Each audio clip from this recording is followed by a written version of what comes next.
U početku je taj sam naziv nastao ovako nekako improvizacijski, zapravo bila neka ideja ono kao gubljenja neke vrste ono sidrišta i nekakvog centra, nekakve orijentacije gdje ono kao je i ta neka difuzija koja se sad događa u ovom multikanalnom sistemu nekako bliska tome, gdje zapravo točka promatranja zapravo postaje cijeli prostor. Bilo mi je zapravo nekakva ideja napraviti nešto što nisam možda do sad radio i više se baviti možda snimanjem i prikupljanjem nekakvih originalnih snimaka zvučnih uzoraka, na primjer raznih akustičkih instrumenata, između ostalog i glasa, i onda određenom zapravo produkcijom i manipulacijom tih zvučnih snimki formirati kompoziciju.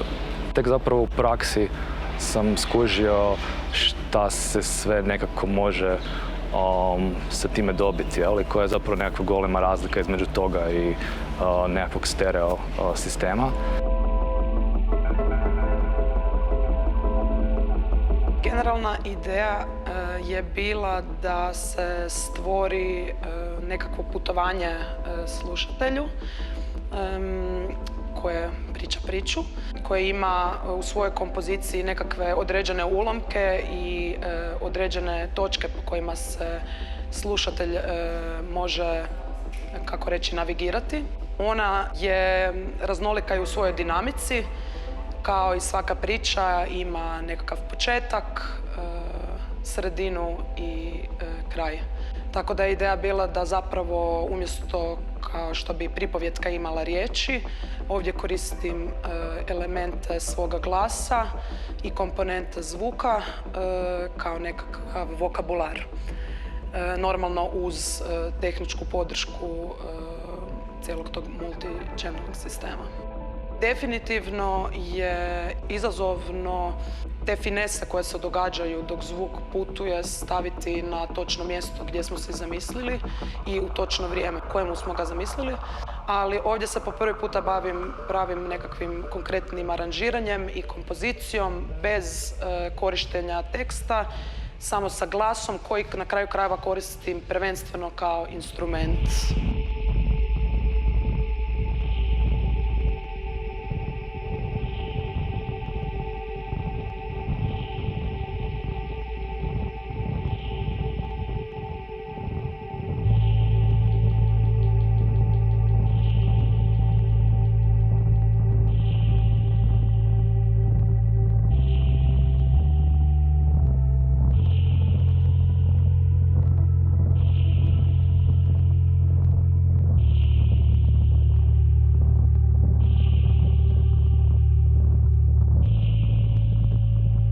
The whole idea was it was the picture from the falling man from the World Trade Center in 2001, and you know, just after my first album Simulacrum, I lost one of my best friends, so I was trying to, you know, to make composition, to, you know, in a way to talk about my friend. So this picture was, you know, talking to me every day, and it was the main inspiration for the whole piece. For me, it was the first time to go in the GRM and the first time to record and start recording to like a multi-canal piece. So it was a really great experience. I had the chance to work with Emmanuel Richier at GRM, so he explained to me a little bit more, you know, like plug in like space from GRM, all the GRM tools. And for the first time, I composed with, you know, synthesizer. My previous work was all digital, so it was like a new world for me, and yeah, an amazing experience over there.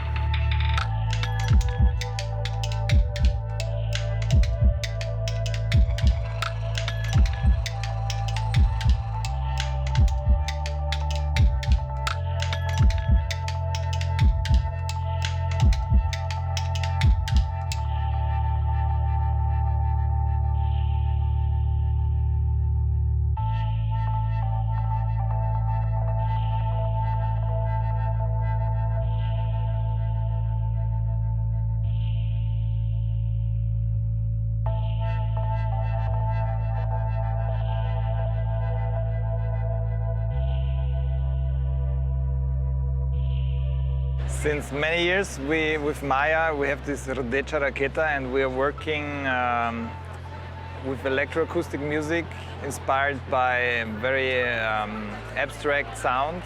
And now we are moving into the more pop music kind of direction, but of course it's very abstract, very loud, very noisy, but we try to make it song structures with lyrics to expand the meaning of the music. And this also is the reason why we invited two great video artists to even have another dimension to expand even more. So we started working with Rdecha Raketa, I think, about some years ago, and that I think Maya or Mattia, like from some of them, I think Maya proposed that there's a guy and what do you think about trying it? I say, we checked, we immediately started exchanging calls and chatting and sharing videos with Cliff.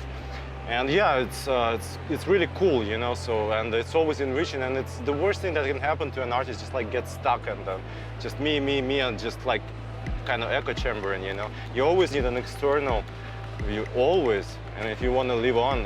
As a composer is something not specifically, framed for music, so you can be a composer in dance, you can be a composer in video art, you can be a composer in social engineering, so on. But for me, it doesn't make a lot of difference. Like it's, if you organize elements together, seeing if they start making sense. And there's a lot happening here in the video when I'm working with guys. Also, I enjoy that. Also musically we are very close with them, and I also have this feeling that it's the music I would do, but I don't need to do sometimes because they do it. So, which is pretty fine.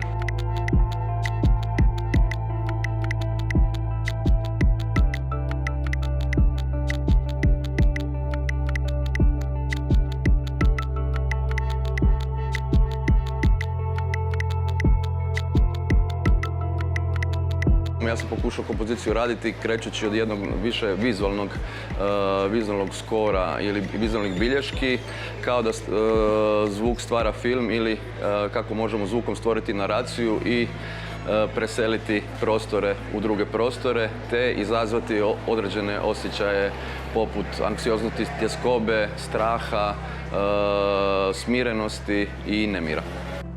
Anulirajući taj aspekt vizualnog, pokušao sam dati naglasak baš da bude neka vrsta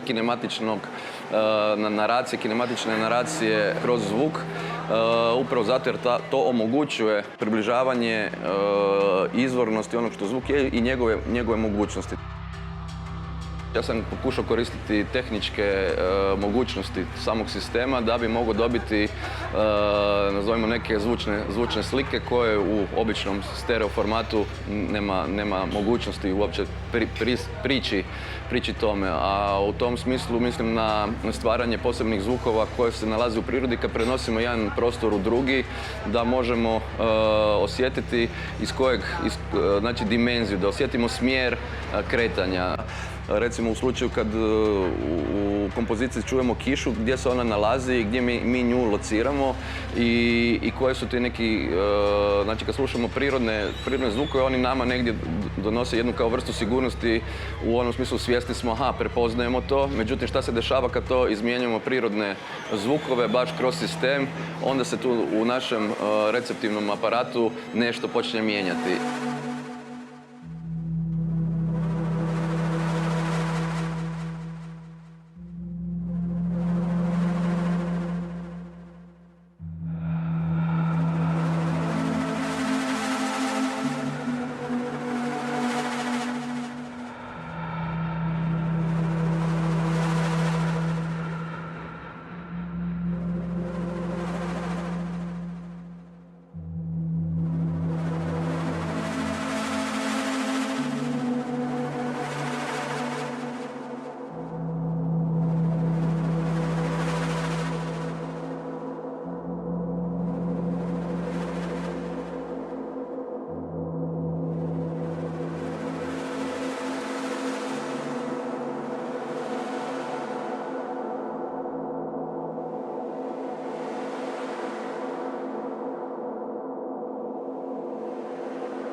Odzvuk od zvuka je jedan eksperiment u prostoru tunela Grič, gdje je sam prostor tretiran kao muzički instrument, u koji se uvodi još jedna 72-metarska žica koja svojom rezonancom, prolaskom kroz softverski instrument doživljava svojevrsnu deformaciju i distribuciju na 14 kanala. Ovaj rad se zapravo negdje dosta čvrsto nadovezuje na neke prijašnje radove po multikanalnosti i načinu kako se manipulira sa zvukom i distribuira, samo što za razliku od prijašnjih radova ovo je prvi rad gdje taj zvučnički setup nije kružni nego je linearni i osim toga u ovaj instrument osim tog tunela koji je možda začetnik samog rada se uvodi jedan novi element, a to je ta žica.